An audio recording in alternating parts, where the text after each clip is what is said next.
Here with Stephanie Bruce ahead of the Chicago Marathon. I'm interrupting your delicious pre-race meal of Five Guys.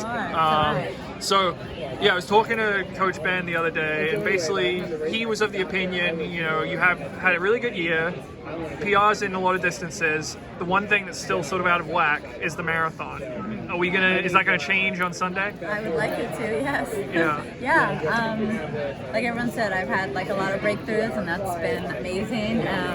But truthfully, I just haven't been able to put together the marathon. It's essentially like post kids, the way I felt like I could. So we've been working on things, and yeah, I feel very prepared and healthy, and hoping to execute that on Sunday. What is different this time around?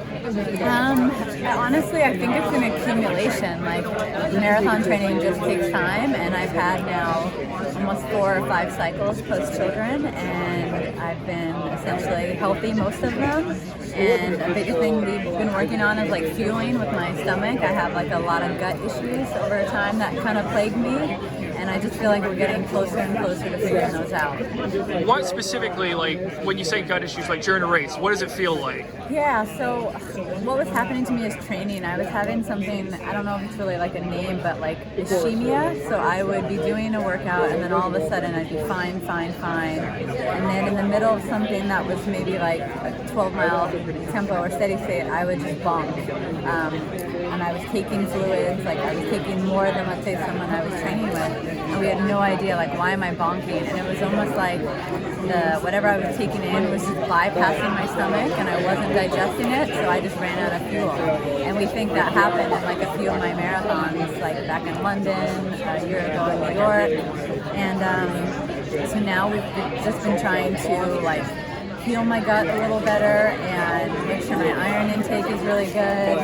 And yeah, but honestly, sometimes it was like luck of the draw, because your stomach lining changes like every 10 to 12 days. That some days I'd have like a really great like streak, and then one day would happen on a workout and I'd kind of have no control. Yeah. So it sounds kind of weird and like making excuses, which I hate to do, but it has been a little bit out of my control sometimes. But you feel that during marathons. I do, yeah. And what happens when it gets really bad, like after a workout, I basically would be like laid up for like 4 to 5 hours and I couldn't move after. And yeah, and I didn't want to take any treatment. I don't believe in doing anything or taking supplements to try to do that, or get steroids, anything like that. So I've kind of just dealt with it. Yeah. Yeah. And what do you have a time goal in mind you're trying to hit? I mean, we're going to talk pace groups tomorrow, and I think the plan is for a group of us to go out between 72:30 and 73 minutes. Yeah. That would be the plan. And obviously the Salazar ban has been a huge story in the running world.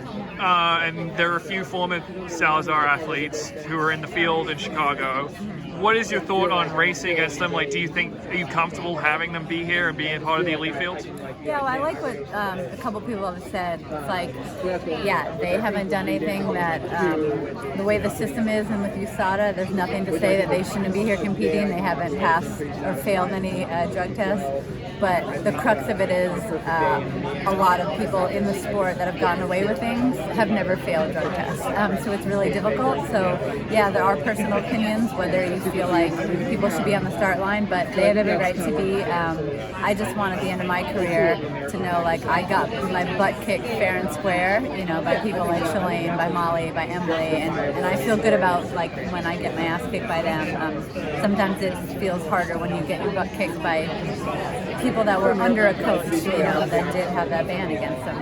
But when the ban was announced for Salazar specifically, I mean, what was your reaction to that? Was it a relief, or how did you feel? It was almost, I think for a lot of people, it was both. It was relief, and then it was like, well, now what? Like, now what's going to happen to the athletes that were under his care, or what's going to happen to, like, him for the future? What does that say about the company that he represented? And there's still going to be celebrations for those athletes and celebrations for that company, and so it's almost like maybe it's the tip of the iceberg, but they're a very powerful company, so I don't know if everything will go down, you know, with him, but I am positive that at least there's a little more clarity in all the things that a lot of people believe and were speculating about. Like, now it's actually facts. We're not just making this up, and it's not just speculation now.